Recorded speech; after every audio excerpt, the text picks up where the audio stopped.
welcome to my updated Vampire Magblade that's melee for Flames of Ambition. Obviously we don't have proc sets in this meta, so this is going to be a obviously procless build.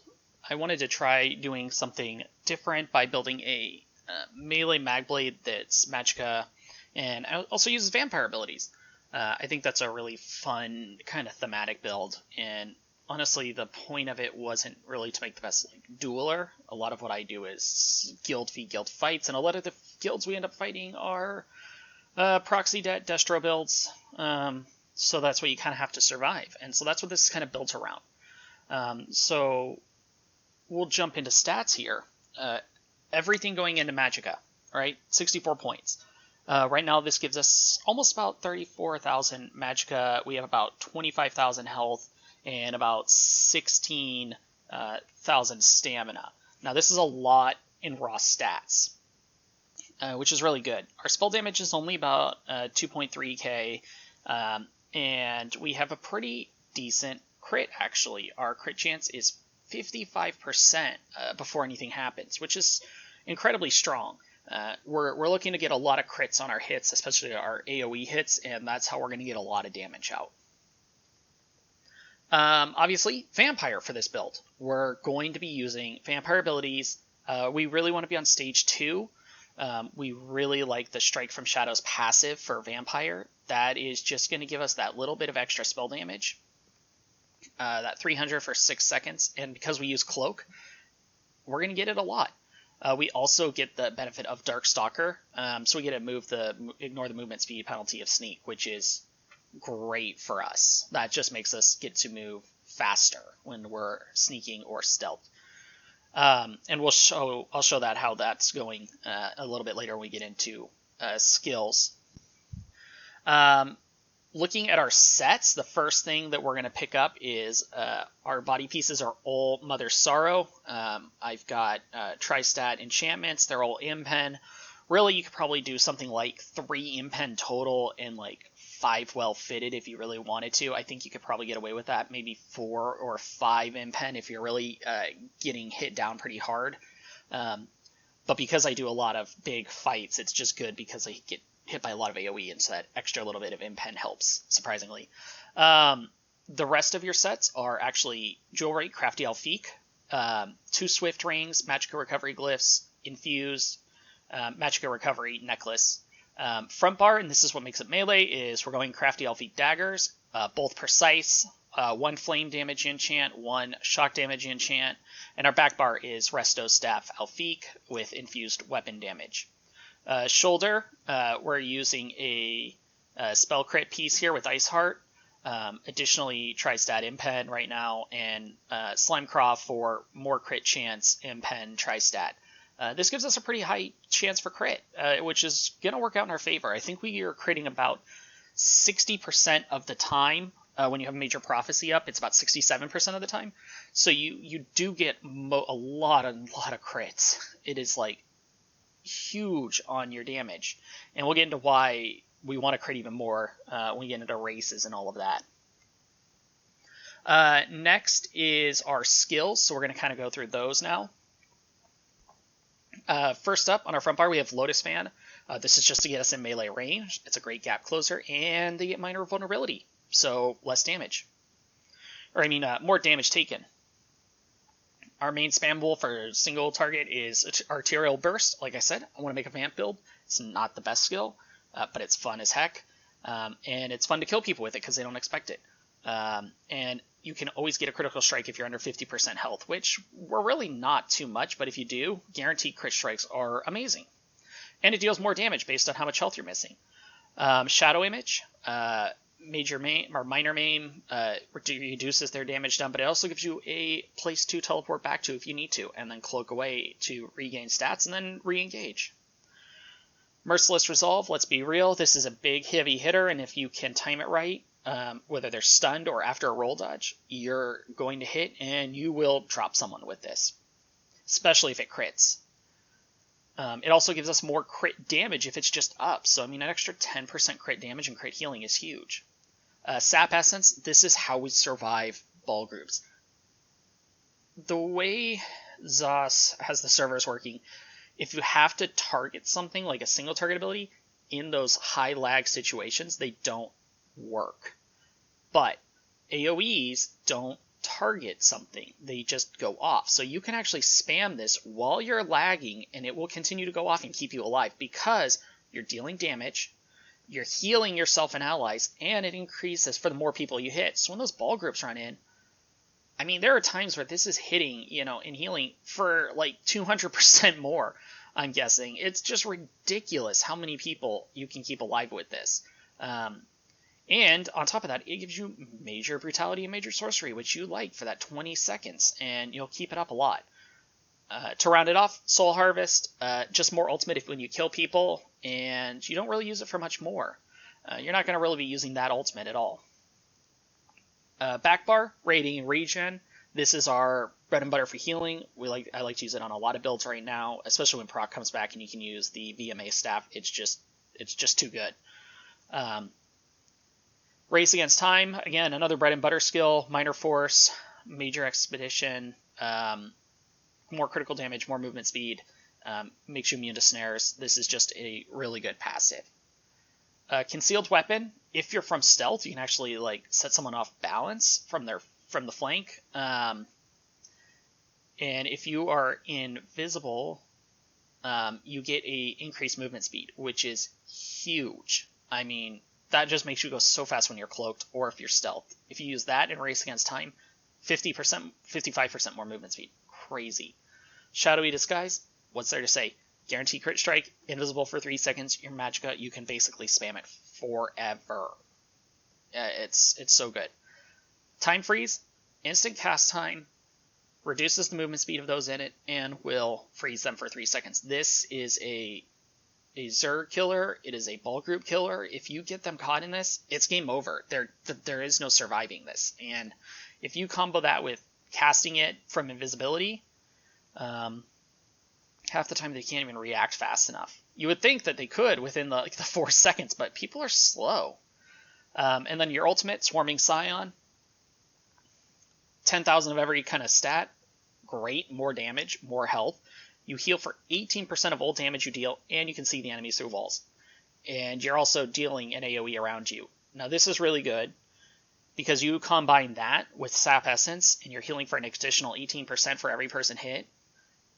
You are almost impossible to kill when you have this up, and you are using immovable pots, because they cannot stun you, and you will just continue to destroy people with that Sap Essence. I cannot tell you how many people are dying to Sap Essence. It is stupid that it is working. That's it for your skills. Races, we picked Khajiit.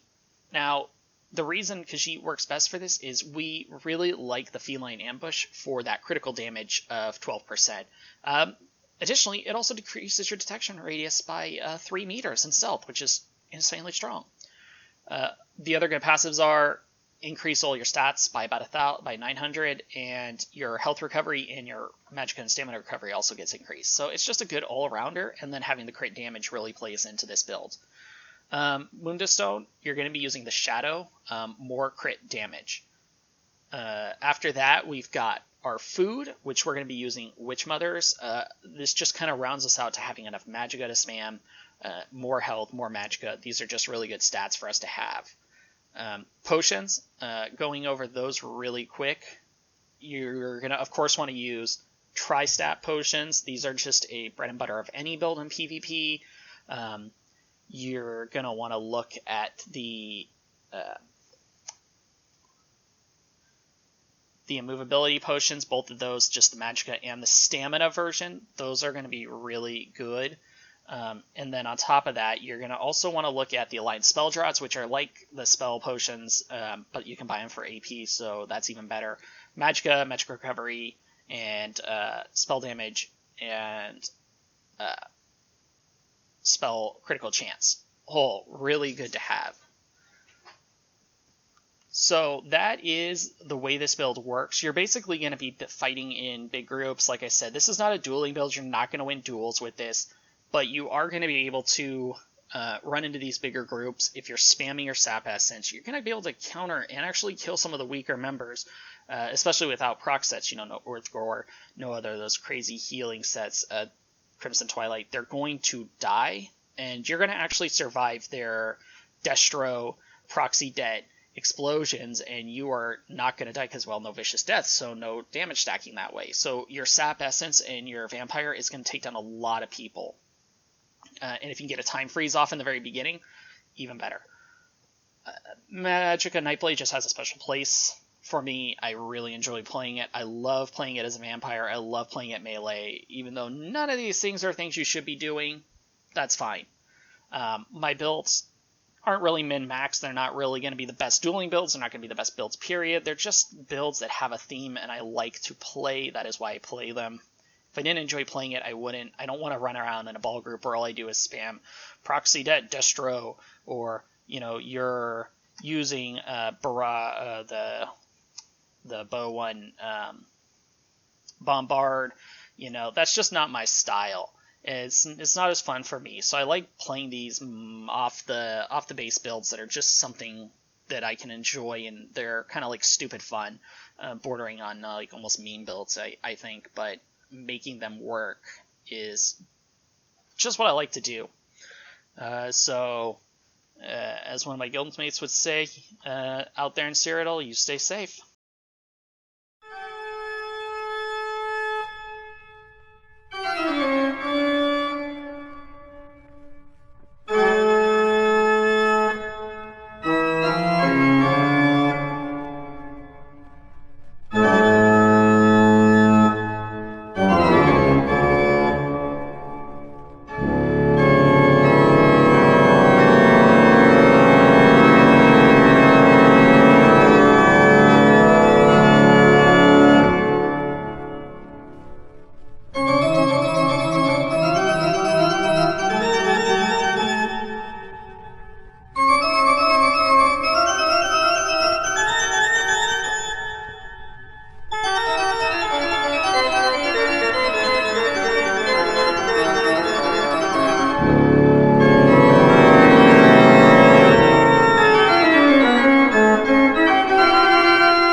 you.